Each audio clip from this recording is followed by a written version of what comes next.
ನಮಸ್ಕಾರ. ಜಯಂತಿ ಕಿಚನ್ಗೆ ನಿಮಗೆಲ್ಲ ಸ್ವಾಗತ. ಇವತ್ತು ನಾವು ಬೋಟಿ ಮಸಾಲ ಮಾಡೋಣ. ಬೋಟಿ ಮಸಾಲ ಮಾಡಲು ಬೇಕಾಗಿರುವ ಸಾಹಿತ್ಯಗಳು: ಮಂಡಕ್ಕಿ, ಬೋಟಿ, ಟೊಮೆಟೊ ಸಣ್ಣಕ್ಕೆ ಹೆಚ್ಚಿದ್ದೀನಿ, ಕೊತ್ತಂಬರಿ ಸೊಪ್ಪು ಸಣ್ಣಕ್ಕೆ ಹೆಚ್ಚಿದ್ದೀನಿ, ಈರುಳ್ಳಿ ಸಣ್ಣಕ್ಕೆ ಹೆಚ್ಕೊಂಡಿದ್ದೀನಿ, ಲಿಂಬೆಹಣ್ಣಿನ ರಸ, ಕ್ಯಾರೆಟ್ ತುರ್ಕೊಂಡಿದ್ದೀನಿ, ಅರಿಶಿನ ಪುಡಿ, ಉಪ್ಪು, ರುಬ್ಬಿದ್ದು ಹಸಿಮೆಣಸಿನಕಾಯಿ.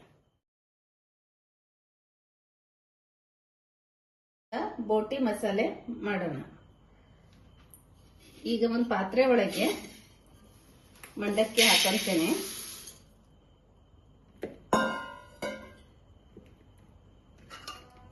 ಸಣ್ಣಕ್ಕೆ ಹೆಚ್ಚಿದ ಟೊಮೆಟೊ, ಕೊತ್ತಂಬರಿ ಸೊಪ್ಪು, ಸಣ್ಣಕ್ಕೆ ಹೆಚ್ಚಿದ ಈರುಳ್ಳಿ, ಕ್ಯಾರೆಟು. ಈಗ ಮಿಕ್ಸ್ ಮಾಡ್ಕೊಳ್ಳೋಣ ಚೆನ್ನಾಗಿ.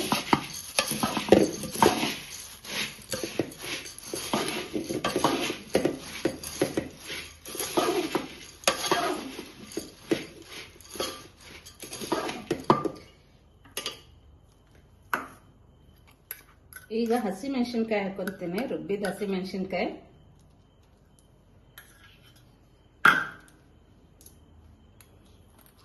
ರುಚಿಗೆ ತಕ್ಕಷ್ಟು ಉಪ್ಪು,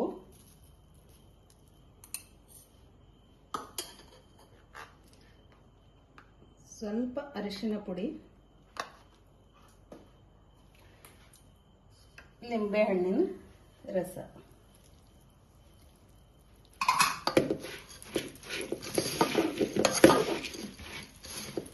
ಚೆನ್ನಾಗಿ ಮಿಕ್ಸ್ ಮಾಡ್ಕೊಂಡೆ. ಚೆನ್ನಾಗಿ ಮಿಕ್ಸ್ ಮಾಡ್ಕೋಬೇಕು. ಈಗ ಇದರೊಳಗೆ ನಾವು ಬೋಟಿ ಸಣ್ಣ ತುಂಡು ಮಾಡಿ ಹಾಕೋದು.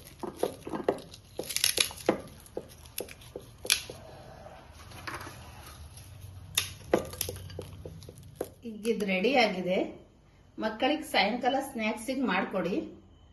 ಈ ವಿಡಿಯೋ ನಿಮ್ಗೆ ಇಷ್ಟ ಆದರೆ ಲೈಕ್, ಶೇರ್ ಅಂಡ್ ಸಬ್ಸ್ಕ್ರೈಬ್ ಮಾಡಕ್ಕೆ ಮರಿಬೇಡಿ. Thank you.